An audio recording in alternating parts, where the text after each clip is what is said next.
We are back.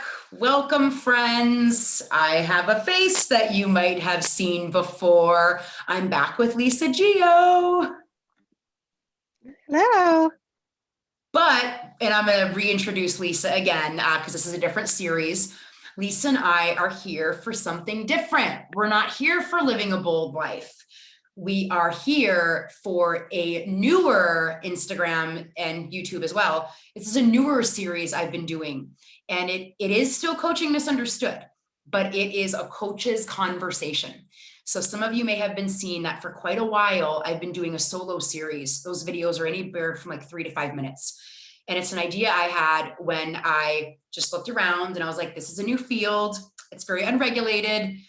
People don't know what coaching is. And a lot of what's being modeled isn't coaching. So I wanted to dispel myths. I wanted to speak to all the different things that coaching can create. Then my amazing branding marketing person was like, why don't you create another one of these and have a conversation with a coach? And so Lisa and I are going to be sharing about or talking about the same topic that by the time this is live and you see it, it would have been posted on Tuesday.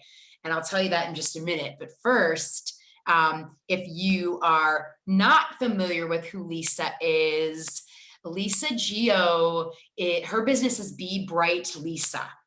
And Lisa is a creative mindset and brand coach for ambitious executives and entrepreneurs who want more creativity, joy, and agency in their life. She helps her clients create the impossible using a holistic approach to design their life and brand from the inside out. And then whatever platform you're on, ways that you can connect with Lisa, follow Lisa, learn more about Lisa, they will be there. And if I'm not mistaken, Lisa, you've been making a lot of changes in your business and your brand. So people want to check in on that to see some of the cool changes that you are finessing and fluffing. I am. It's just been a lot of fun. Everybody's had to pivot in how you do business, how you coach in this last year. And I think we're all going to have to pivot again in the next 3 months as we go into from lockdown to freedom. So yes, that's definitely being seen in some of the fun things that I've got in the docket. Yes, I love that. And it's very true. I'm noticing don't get too attached to anything because it's going to change. Maybe keep changing forever, right? So y'all, these conversations, they are not scripted. They are totally free flow. And a huge part of the reason of that is coaching.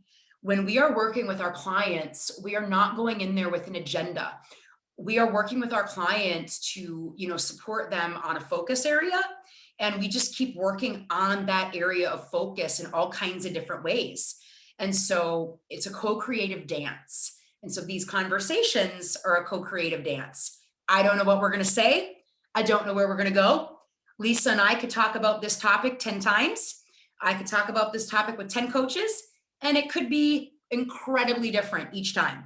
So we're just going to channel what is meant to come through us in this moment, and we're going to rock and roll. So the topic that we are going to talk about is, I hold coaching to be a tool, and it's a tool for many, many, many, many different things. And so one thing that I have found in my life and in my clients' life is coaching is a tool to where we can actually create a playful relationship to chaos, an empowered relationship to chaos.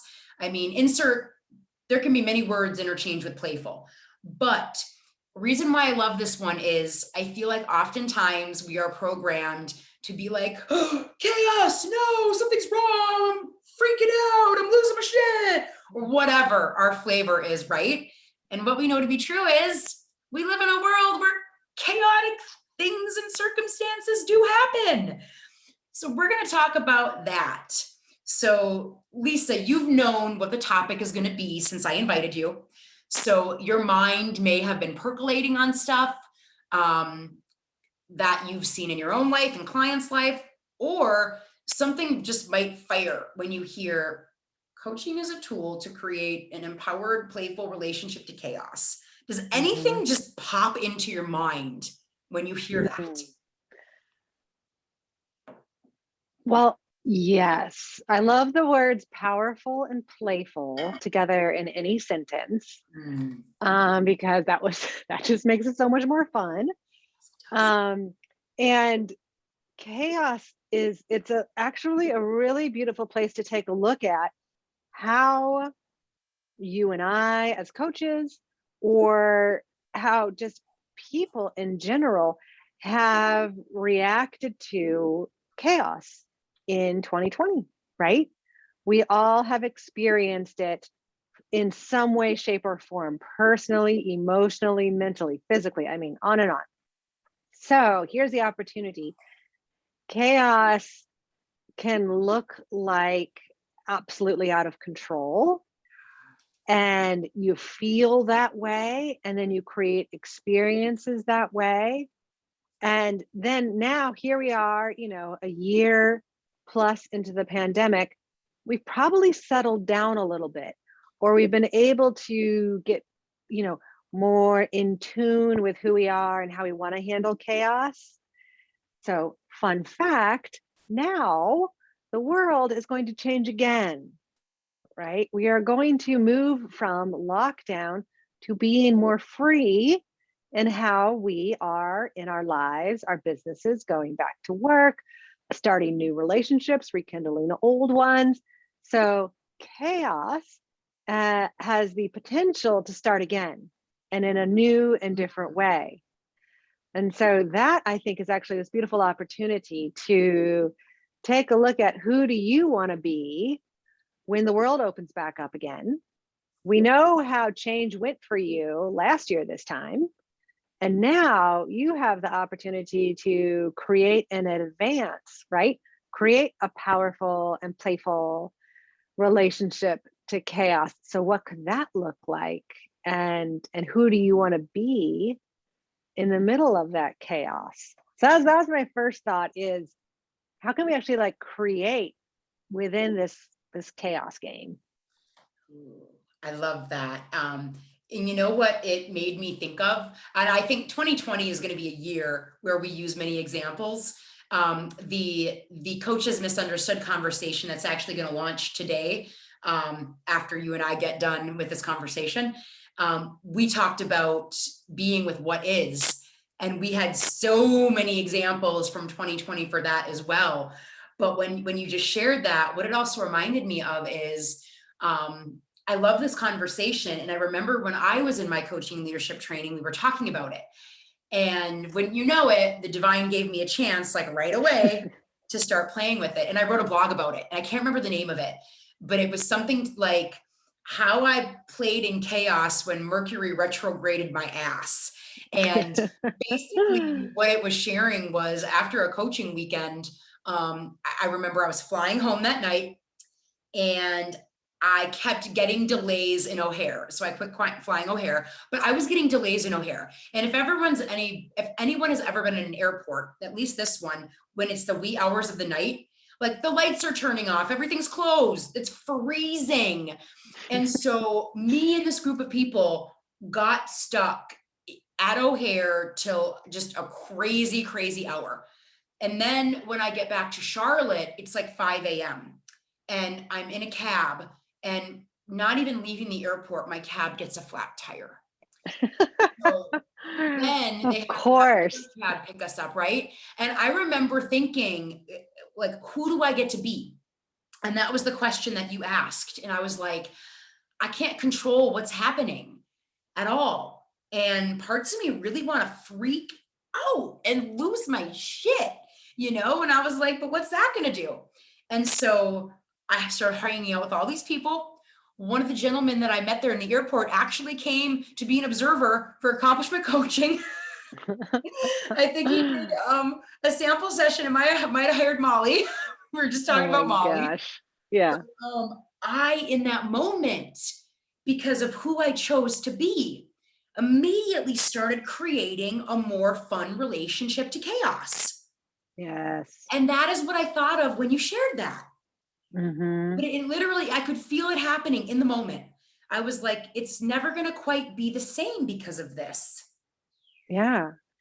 That we're ping ponging here, but that reminds me of I was speaking to a client yesterday about a really big goal. My clients and I love to set really big, impossible goals because it's more fun when you're trying to create the impossible. If you knew how to create the possible, you probably already would have, or you're not actually that committed to doing it. So we were aiming to create the impossible. And she was like, Lisa, this is just, it's really big. I don't know if I can be with it. It's like 1 year from now, I'm supposed to be doing this, right? So immediately we're like, no, cocoon, this is too Yeah. big. My thoughts are too big. Um, it's too chaotic. I don't feel in control.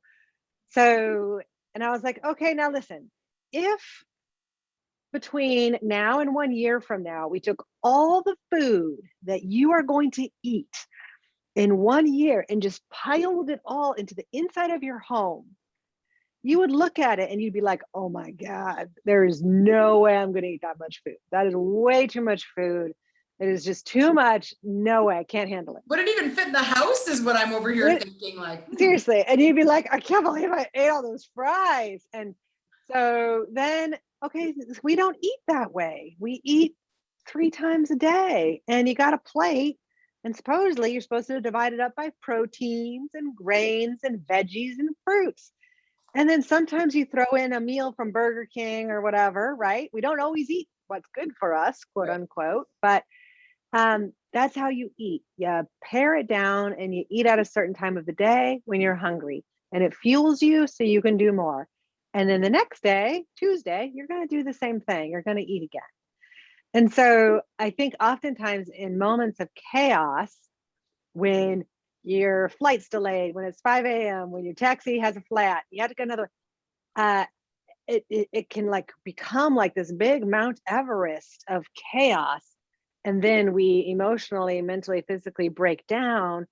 Or it's just like, let's just take like one step. Yeah. Let's just be like, hey, let's take this one small step and share or connect or go within, listen to a song, like something to just like get present to the moment. Because chaos, I don't know, like what if chaos is actually just a choice?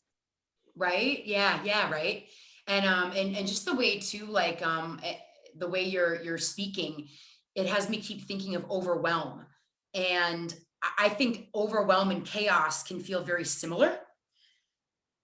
But I love what you're sharing about it, because what it sounds like is what you notice with your clients and maybe in your own life, looking at something that might be seemingly chaotic may not feel quite so if we say, is there a way I can make this smaller? Because Mhm. maybe the bigness of things might contribute to chaos. Yeah, yeah, definitely. And I think in 2020, we were able to be with a huge amount of chaos, but I noticed for myself and for clients, this was the opportunity to go within Yep. and notice how you were feeling and who you were being. And my self-care, for example, got a lot smaller.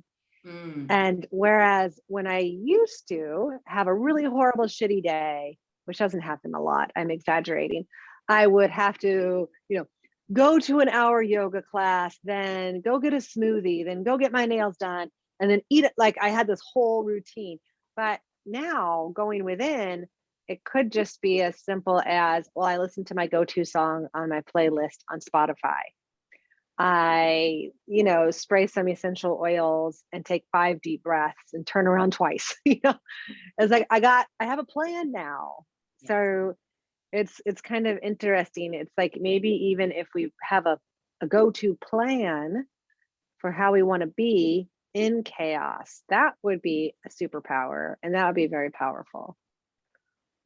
Yeah, I love that. And then what that kind of makes me think of is, and this is a very recent for me, but I think sometimes for some of us, if like we're feeling ungrounded or our nervous system is a little bit just revved up, it can create the feeling of chaos in the system.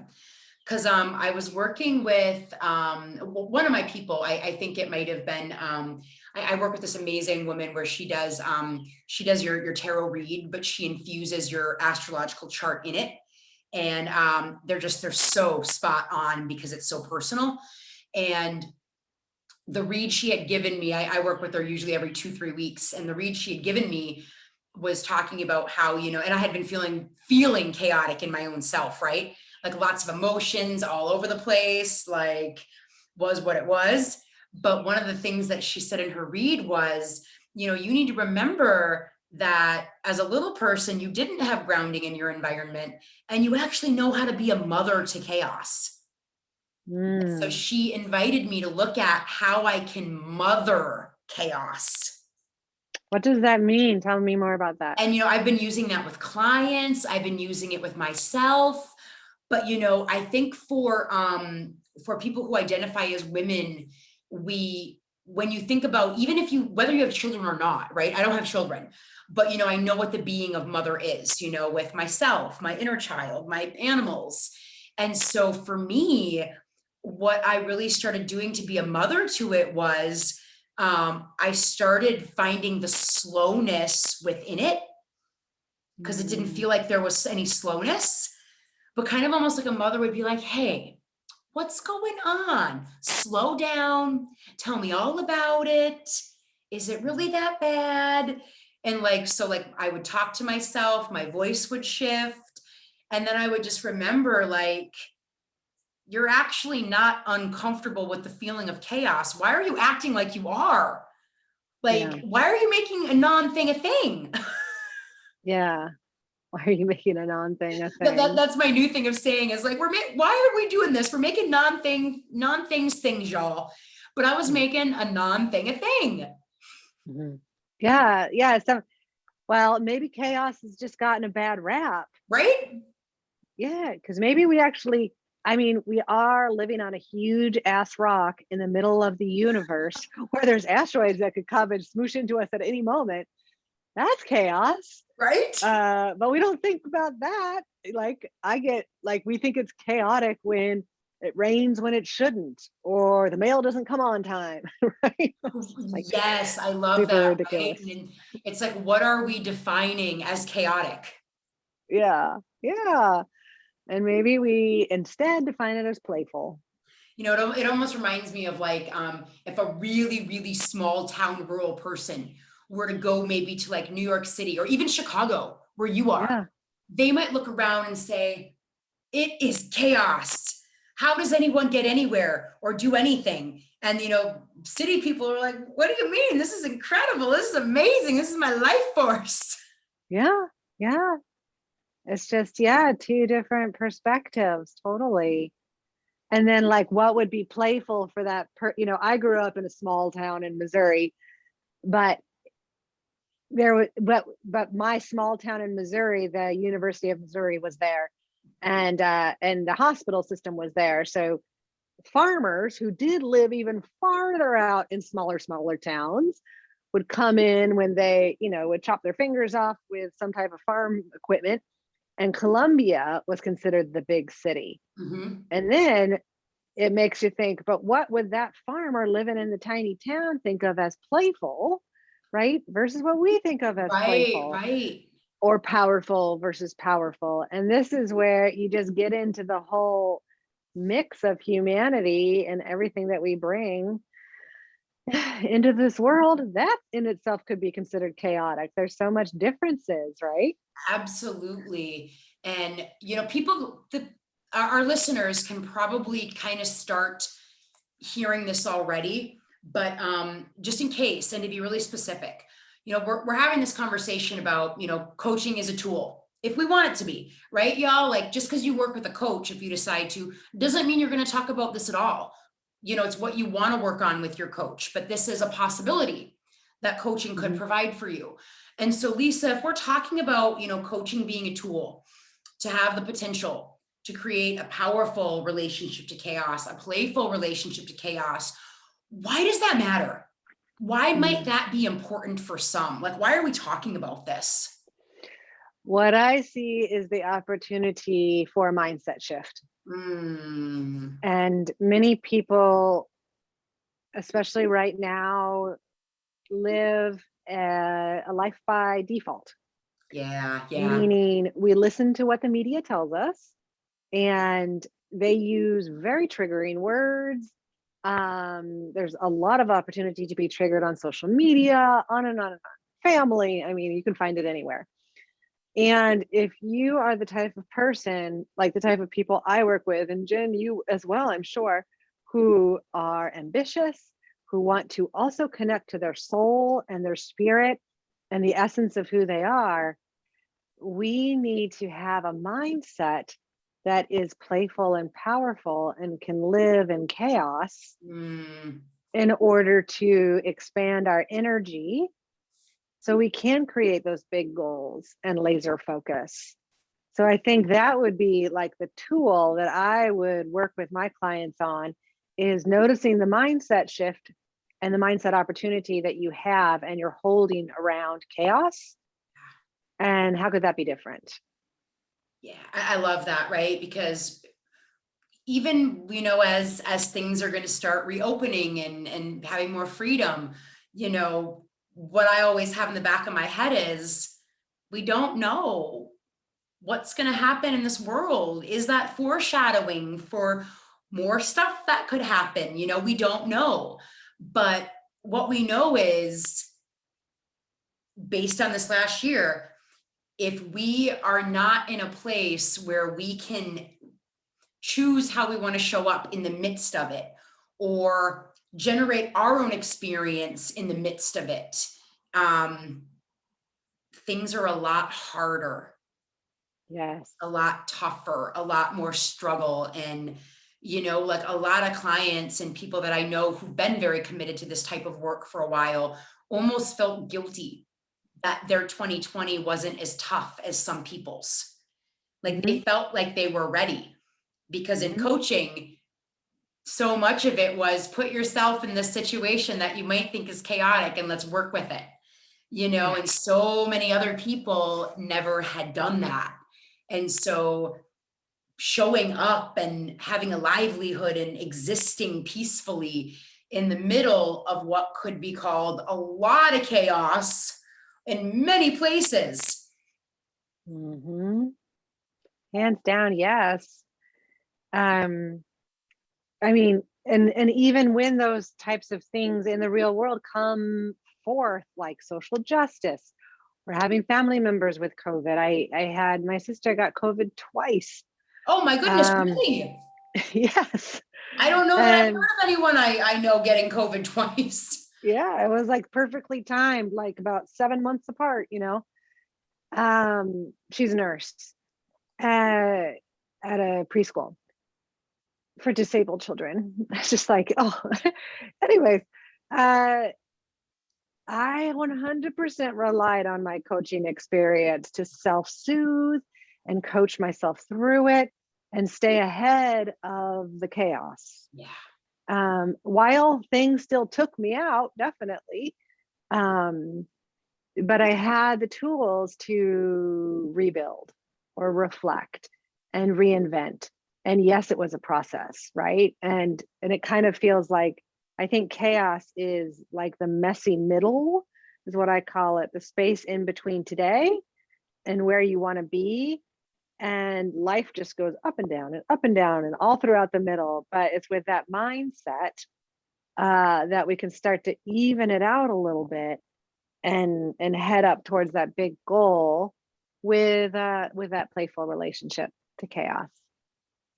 Yes, I love that. I love that. So you can see why it is very important to create that type of relationship. And like as Lisa and I are talking, even what I'm thinking now is, if it would support you, maybe you even write down, like, so you can get clear on where your baseline is, like, right, what do you actually think chaos is? You could write a list of, these are the types of things I would consider to be chaotic. And it can be really eye-opening. Like, what it makes me think of is, I don't know why I just thought of this, but do you remember in our coaching leadership training when we had to write down the list of all the things that made us angry or sad? Oh yeah. I Yeah. remember doing that. And I remember like people going around the room and reading, and it was like potholes in the road or this or that. All mine were like world hunger, violence, domestic abuse. Mine were all really, really big things. And everyone else's were pretty like low gradients. And I was like, oh, this is eye-opening. I am just really like all fired up about all these world issues, and I don't even know what's going on around me. The reason why I say that, listeners, is it might be challenging to even look at reinventing a relationship to something you don't know how am I saying this? If you don't know what you think is chaos, it might be hard to reinvent your relationship to it. That's what I'm trying to say. Yeah, totally. I get it. People are always like, well, that goes back to, well, I have no work-life balance.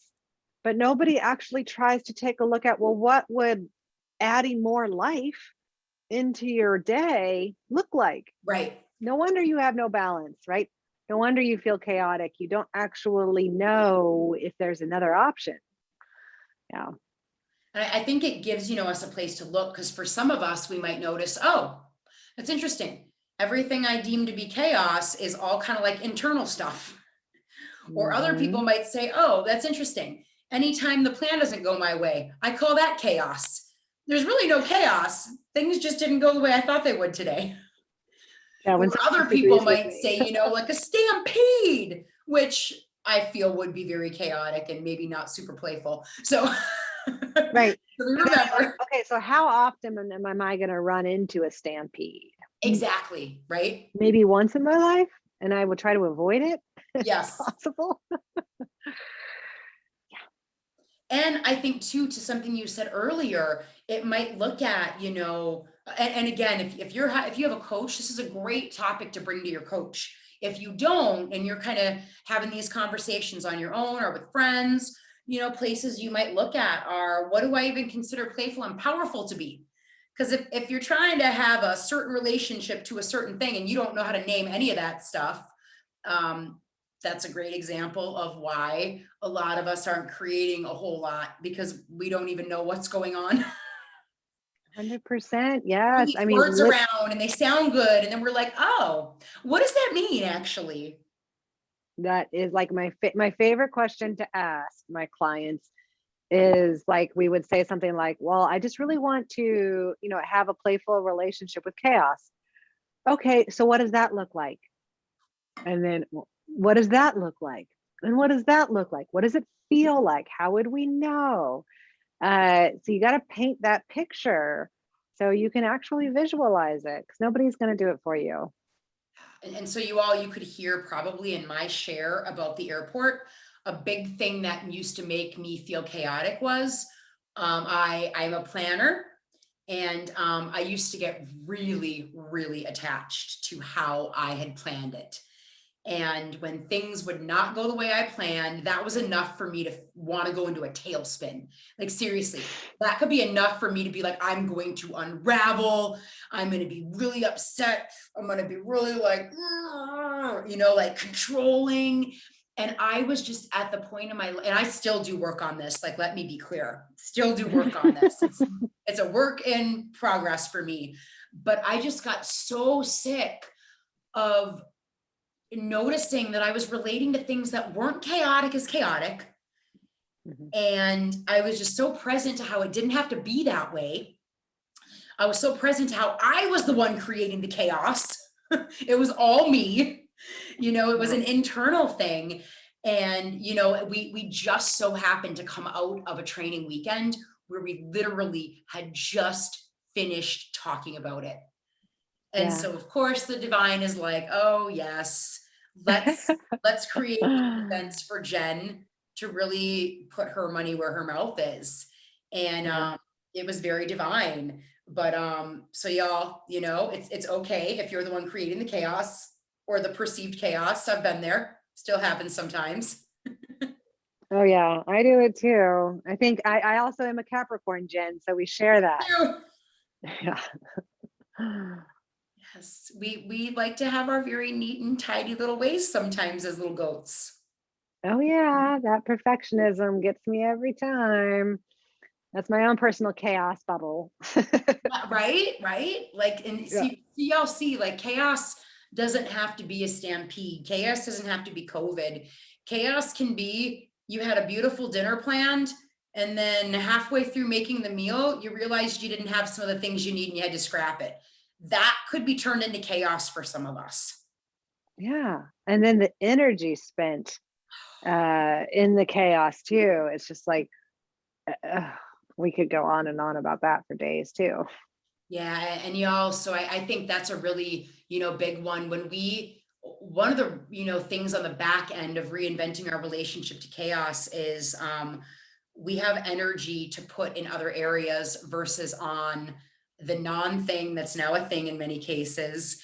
I remember the way my body would feel when I would feel like it was the chaos. I would get rocks in my shoulders immediately, like that. Like I could come out of a massage and just tight back up. And what it was causing to my emotional and my physical body and probably mental and all of it, like there was a big impact, Mm-hmm. a really big impact. Yeah. And it's an ongoing like moment to manage your energy, especially as you're like leveling up who you are and how you want to show up in the world. Often say, like, as you expand your energy to be with more, we have to laser focus at the same time on what we want to create. So it's this like constant in and out.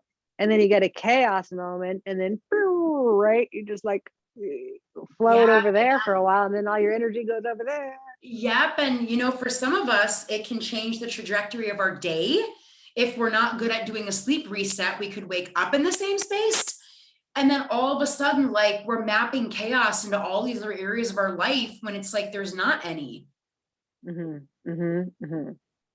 Now, I will Yes to say that. in this conversation, I also don't want to um, demean, or that might not be the word, but I also don't want to make light of things that happen out in the world.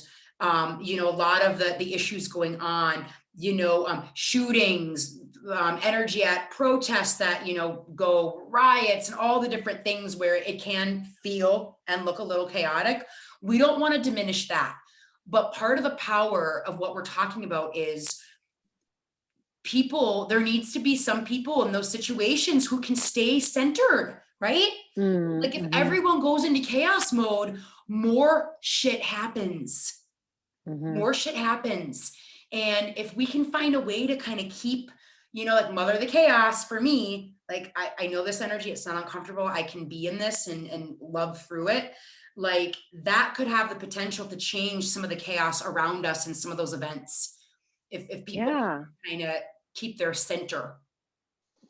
right. And set an intention for your own personal energy, Yeah. and right, how to expand the energy and laser focus. Definitely, I could see this being a tool for those types of moments as well. Yeah, right.